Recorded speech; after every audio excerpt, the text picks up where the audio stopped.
आपण पण टी व्हीवर वेगवेगळ्या जाहिराती पाहत असतो.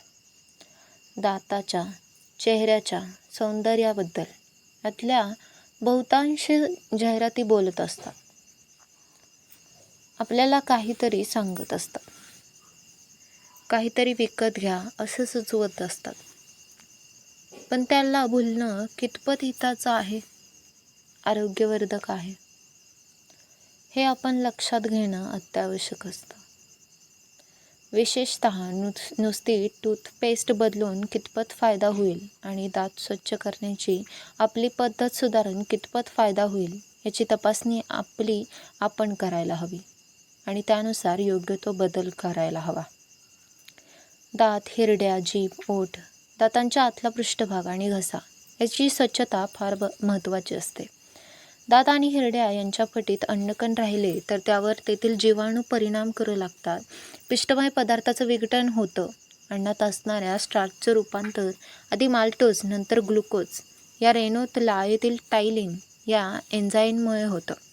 साखर खाण्याने तर हे फारच लवकर होतं. या ग्लुकोजच्या रेणूचं देखील पुढे विघटन होऊन वरचं इनॅमल झिजू लागतं. दात किडण्याचं हे कारण असावं असं मानलं जातं.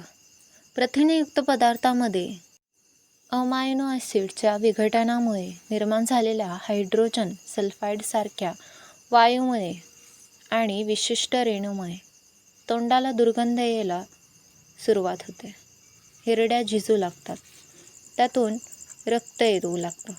या रक्तातील अनेक घटकांचं परत विघटन होऊ लागतं. त्यामुळे तोंड स्वच्छ ठेवणं नितांत गरजेचं असतं. दिवसातून किमान 2 वेळा शक्य झाल्यास ब्रश वापरून दात स्वच्छ करा. तसंच हिरड्यांना मसाज करा. प्रत्येक वेळी खाण्यापिण्यांवर नंतर हे करणं शक्य असतंच असं नाही, पण हे करणं इष्ट ठरतं, आरोग्यदायी ठरतं.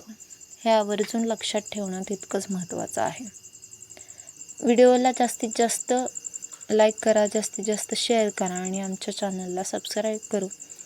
अशा प्रकारच्या चांगल्या माहितीसाठी तुम्हाला हा चॅनल जरूरच मदत करेल. धन्यवाद. श्री स्वामी समर्थ.